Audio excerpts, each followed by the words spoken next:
Hello again. Steve here with a few more comments on Trump. I just actually did a search. It was kind of fun.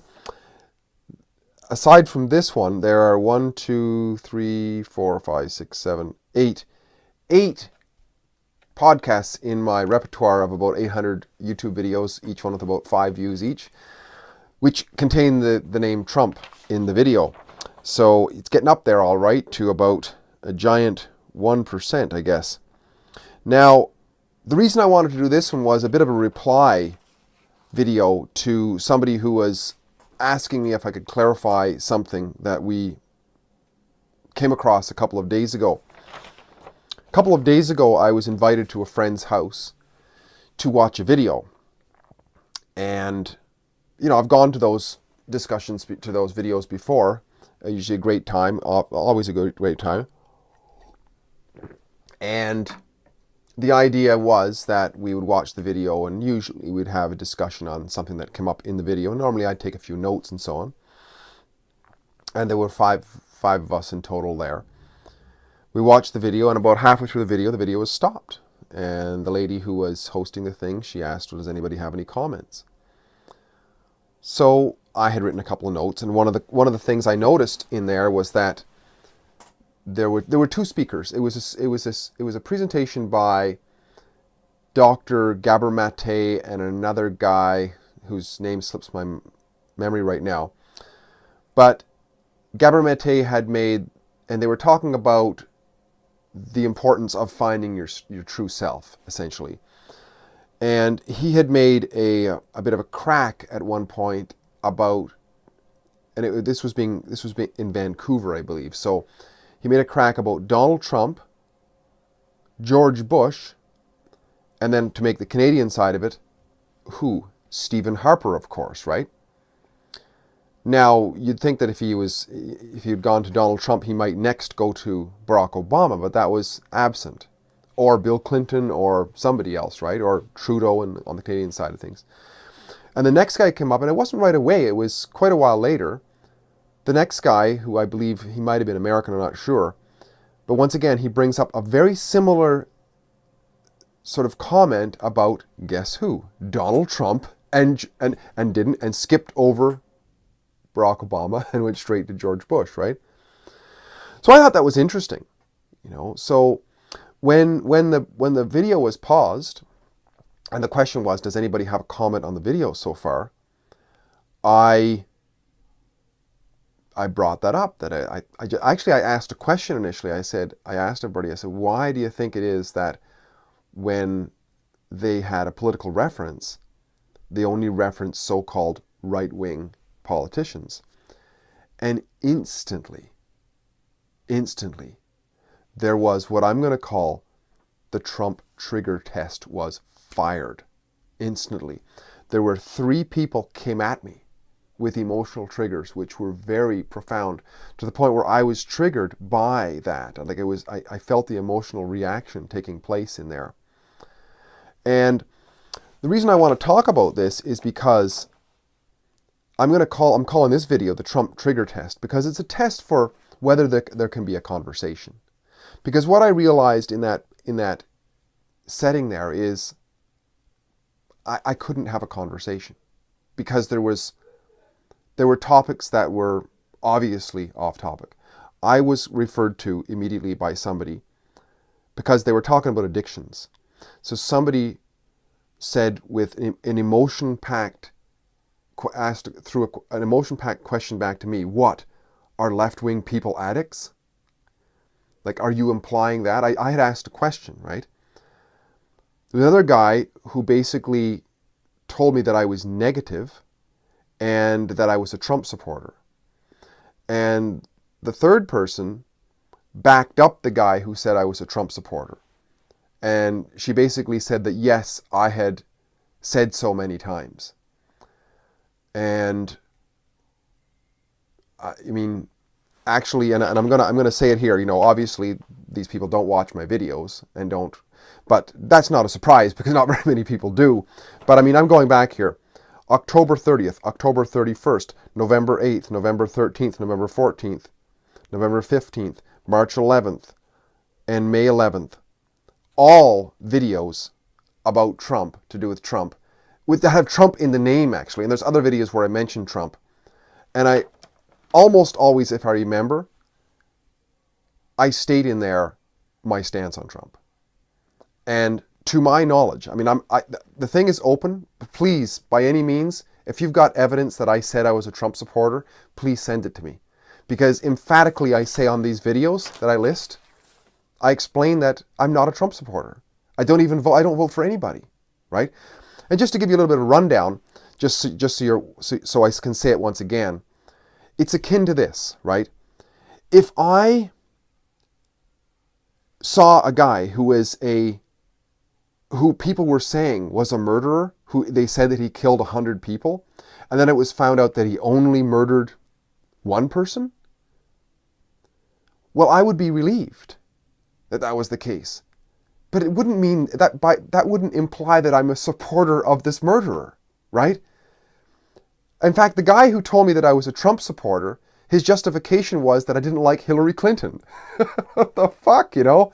It's like you have an unbelievably insane totalitarian who claims that she wants to go to war with, you know, Iran and Russia.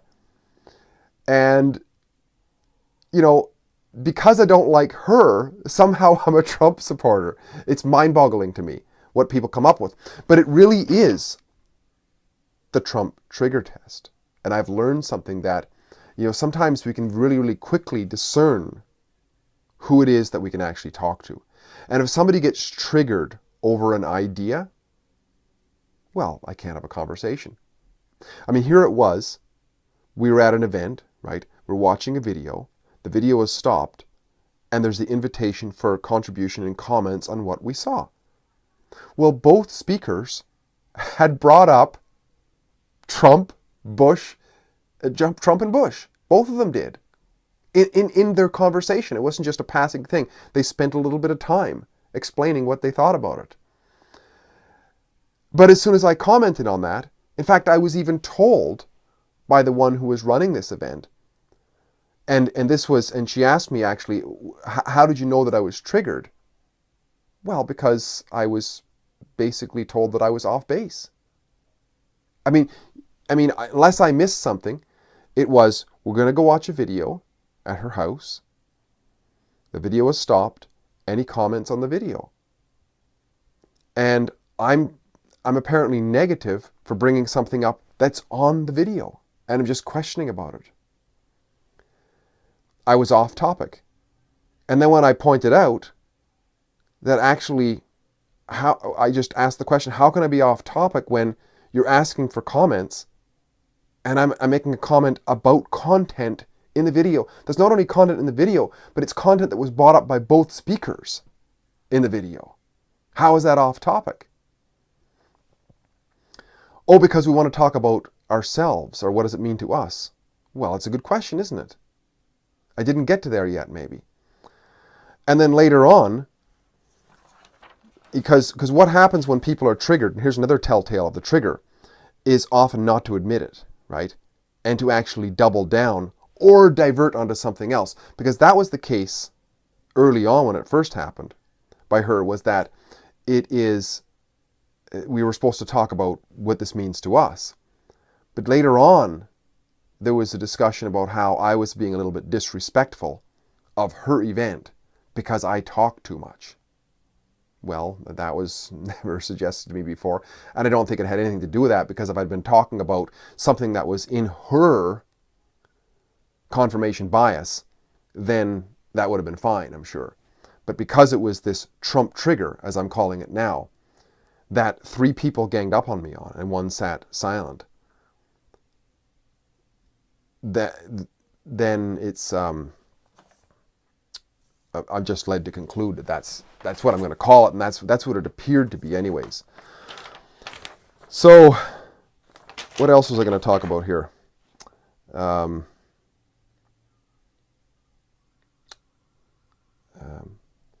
Yeah, so that's basically what I wanted to say, was that there's things that we can use in life to help us expedite whether we can have a conversation, whether it's a safe place to have a conversation, right? I mean, I go to lots of places where I engage with people. For example, I go to Toastmasters. But a Toastmasters is not a discussion. It's never meant to be a deep discussion. It's just an exercise. It's an exercise in getting up and talking to people, and, you know, in uncomfortable situations. But that's like going to the gym. Going to the gym, I don't go to the gym to have a conversation with people. I might have a conversation with somebody, but that's not why I'm there. I'm not at Toastmasters to have a conversation with people. But in a case like this where I'm invited over to somebody's house to watch a video and then comment on content within the video, if certain topics are off limit and it triggers people, in fact, that's what the video was largely about, was this the tendency of human beings to be childishly emotionally triggered by things. That was Gabor Mate was talking about that specifically, about how he was at the airport and his wife couldn't pick him up, so then he was triggered into this emotional childishness, right? Well, as soon as I said something, there was this trigger into emotional childishness. So it's an indication to me, and because I can't change people, and I have no expectation that people will ever change. I just know that in certain situations, when there is that trigger, and the Trump one is an excellent one, because it indicates to me either people who are ignorant on the topic, I would say, or they certainly don't have any clue what I'm talking about. But they're not interested in, they don't have the curiosity to find out what I'm talking about. It's a trigger, a shutdown trigger. And shutdown triggers, what comes out is forms of, you know what that's basically saying to me is, I'm uncomfortable with what you're saying, so shut the fuck up, right? Don't talk about this. We're here to have a discussion about what we want to talk about. We're not interested in what you want to talk about or the comments that you want to make. And, you know, it's not, I don't hold that against anybody at all. It's just, it's our tendency. We all have those, those bubbles, those echo chambers that we live in. But I think the challenge is to try to rise above that and be open-minded and to remember why it is that we set up an event. If the event is to have a discussion about a topic, and there's no ground rules as to say, you know, there's certain things in this video we can't talk about. If that's, well, if there was things in the video that couldn't be talked about, well, I might not be interested. But if I go there with the expectation that I can talk about whatever was in the video or question whatever was in the video, but when I do, I'm shut down, or the attempt to shut me down is there, then it just indicates to me that I cannot have a discussion. I cannot have an open, free discussion. It's a phony discussion. I got to dance around certain topics. And I'm getting to the point where I'm not interested in that anymore, really, because it's too important. There's lots of people who do want to have an open and fair discussion. And it's just awkward. And it's actually boringly predictable now, you know, because it's so common that this trigger happens. It's like at first when you don't recognize something, it seems kind of weird. But after a while, it just becomes so. I mean, this has been happening to me about the Trump thing for over 2 years. I mean, I was one of the early Trump people who were on the Trump train of winning, right? I mean, I read The Art of the Deal back 30 years ago, so I've been an admirer of Trump for sure in his abilities. Doesn't mean I agree with him. I'm not a supporter of Trump. I don't support any politician, and if he runs for politics, well, obviously I'm not going to support his politics. But as a guy who can get stuff done, how could I not admire the guy? I mean, this guy is like a force of nature, right? I mean, success off the chart in so many areas. So I remember saying to my brother over a year ago when I was back in Nova Scotia that, look, if you think this guy can't win, you don't have a clue about this guy. You can't possibly. I mean, this guy has won in so many ways, right? There's nobody on the stage who comes close to his ability to win. And against the odds, wow, it was amazing. And then I remember I had a friend when I got back to Saskatoon here who was appalled. I had several friends. So you're not going to hear about this jackass Trump after the election. He's completely gone. I said, well, hang on a second here. Have you read Art of the Deal? Do you know what this guy has actually done? Oh, you're a Trump supporter, aren't you? And then after that, I'd go around with this guy once in a while. Hey, meet my friend Steve. He's a Trump supporter. I'm like, what the fuck? You know, like, but people are funny that way because it's and the Trump phenomenon, which is part of the freedom movement. Of course, I've mentioned this before. I've been involved with freedom for a long, long time, so I can recognize parts of the freedom movement that come along. So Trump is a symptom of the freedom movement. It's all it is. So when I bring up in that video that we're talking about, that I asked the question, why is it that he mentioned Trump and he mentioned this and that? If it was a discussion, it was a curious discussion, we'd get into freedom, right? Fundamentally, because that's what it's about. And most people, fundamentally being raised statist, don't recognize it, and they live in a slave mentality. And of course, this is why a lot of times they're addicted to all sorts of things and have dysfunctional relationships and so on, is because it's all a symptom of that. But anyways, because of that long experience of several years of this Trump triggering test, it's become boringly predictable that it's just going to keep going off, and there's very, very few people who are open-minded and curious. Extremely few people who are open-minded and curious, truly. I mean, there's diehards on both sides.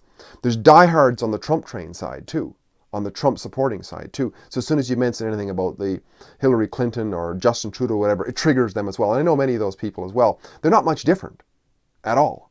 So there's triggering going on both sides. It's just that the left is much more dysfunctional from what I can see, much more childish from what I can see, dysfunctionally childish. So it happens more often over there, for sure. And they tend to be more, they tend to be on the taker side, right? So the takers are more threatened by when the makers start to assert their authority in their lives, because the takers need the makers, and not the other way around, for sure. So it is a fight. It is a fight for the life of the makers, what I see going on. And but a lot of people don't see that. They see it as something they want to talk about unreality, and not face up to how what's going on is about us. It is about us very deeply. But when we're just shut down, there can't be a conversation, so what's the point? I mean, it's okay to exchange pleasantries and all that, but there's no depth of conversation when you have somebody, sitting beside you who's just, accusing you of stuff just because you asked a question. It's just, it's off the charts ridiculous. And, it's just a test. So we can all use tests, right? So, I sometimes do it now. If I'm starting to talk to somebody, I'll just drop Donald Trump once in a while, and just instantly I can tell who they are. Because whether and sometimes they're propagandized, but they're still curious. Hey, there's an inroad, right? It's not that I'm supporting Donald Trump. I'm just using Donald Trump as a test, because the people are so heavily propagandized into statism that the idea of freedom is abhorrent to them. It's a foreign concept. They spout it out. We want freedom, freedom, freedom. But the idea of freedom is something that they don't want to go near. That's a lot of my opinions here, but I wanted to do this video as an answer, as a sort of, not a rebuttal, but a bit of a back conversation, a bit of a backstory as to what was going on that evening. And as far as the question of what was the trigger, what did I see as the trigger? Well, I saw the reaction as the trigger, right? Because if there was just curiosity there and listening and an engagement in the discussion, then that wouldn't have been a trigger in the normal sense, an emotional trigger. It would be an intellectual trigger. Because when there's a question that would be, even if it's a little bit emotionally triggering, if there's inquiry that comes from that, then at least there's engagement.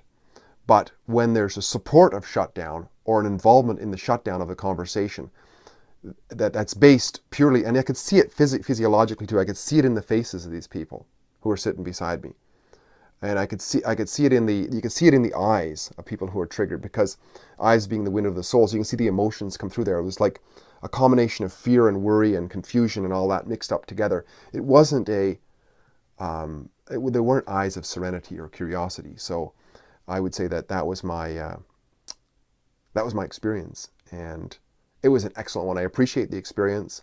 I learned a lot, And I would like to say thank you for the experience, and hopefully we've all learned something. Steve here again, great chatting. Talk again soon. Bye for now.